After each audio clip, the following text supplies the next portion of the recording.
Global summit లో రాష్ట్ర ప్రగతిని వివరిస్తామన్నారు Telangana CS Ramakrishna Rao. Future city వేదికగా డిసెంబర్ 8, 9 తేదీల్లో జరగబోయే ఈ సమ్మిట్ కి విదేశీ ప్రతినిధులతో పాటు 30 ఎంబసీల ప్రతినిధులు వస్తారని చెప్పారు.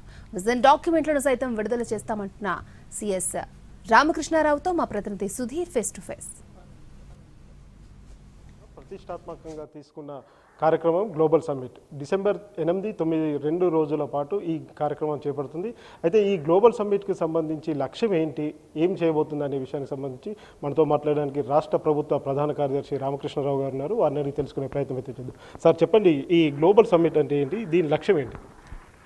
తెలంగాణ రాష్ట్ర గ్లోబల్ సమ్మిట్ తెలంగాణ రైజింగ్ 2047 అనేటువంటిది వచ్చే నెల 8వ తేదీ 9వ తేదీ జరగబోతుంది.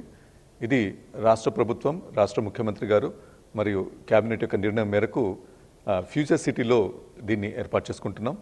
దీని యొక్క ముఖ్యమైనటువంటి ఉద్దేశాలు 2 ఉన్నాయి.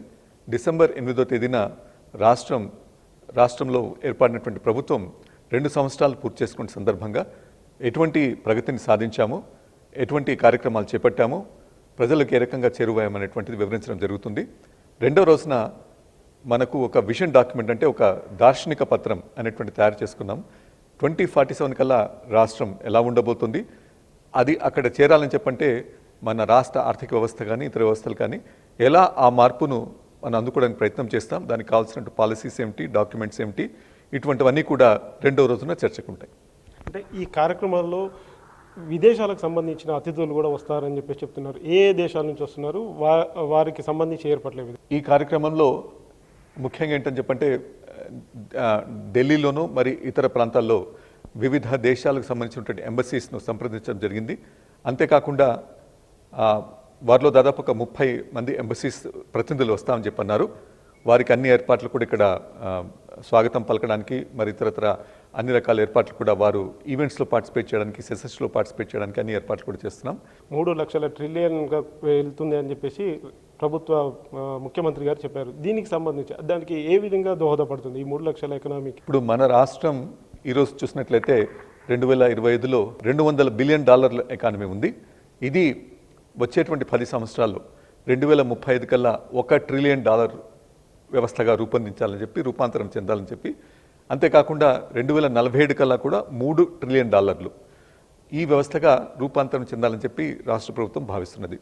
ఎందుకోసం చెప్పంటే దేశం మొత్తం కూడా వికసిత్ భారత్ అనేటువంటి కార్యక్రమం కేంద్ర ప్రభుత్వం చేస్తుంది. దానిలో భాగంగా 2047 కల్లా కూడా భారతదేశం $30 ట్రిలియన్ ఎకానమీగా ఉంటుందని చెప్పి అనుకుంటున్నారు. కాబట్టి దానిలో తెలంగాణ తన వంతుగా అగ్రగామి రాష్ట్రంగా ఉండాలని చెప్పి దాదాపు దేశంలో 10% ఎకానమీ తెలంగాణ రాష్ట్రం నుంచి రావాలని చెప్పి $3 ట్రిలియన్ యొక్క ఒక టార్గెట్ను మనం నిర్దేశించుకున్నాం. దీనికి కావాల్సినటువంటి విధి విధానాలు ఏమిటి, పాలసీస్ ఏముండాలి, చట్టాలు ఏముండాలి, ఆ తర్వాత సులభతర వాణిజ్యం ఎలా ఉండాలి, వ్యవసాయం ఎలా అభివృద్ధి చెందాలి, పెట్టుబడులు ఏం రావాలి, ఆ తర్వాత మనకు కావాల్సినటువంటి మానవ వనరులు ఏమిటి, వాటిని ఎలా మనం తీర్చిదిద్దుకోవాలి, ఆ తర్వాత పర్యావరణం ఎలా ఉండబోతుంది, పర్యావరణ సమతుల్యం దెబ్బ తినకుండా ఉండాలని చెప్పి ఏం చేయాలి, ఈ రకంగా అన్ని అంశాలను కూడా విపులంగా ఈ విజన్ డాక్యుమెంట్లో, ఈ దార్శనిక పత్రంలో వివరించడం అనేటువంటిది జరుగుతుంది. ఏది ఏమైనా కానీ రాబోయే రోజుల్లో 2047 ఆ సంవత్సరానికి తెలంగాణ రాష్ట్ర ఎకానమీ 3 లక్షల మిలియన్లకు వెళ్తుందని చెప్పేసి సిఎస్ రామకృష్ణారావు గారు చెప్తున్నారు. అదేవిధంగా డిసెంబర్ 8, 9 తేదీన జరగబోయే ఈ కార్యక్రమానికి సంబంధించి అన్ని రకాల ఏర్పాట్లు చేస్తున్నామని చెప్పేసి కూడా సిఎస్ గారు చెప్తున్నారు. కెమెరామెన్ అశోక్తో సుధీర్, ఎన్టీవీ.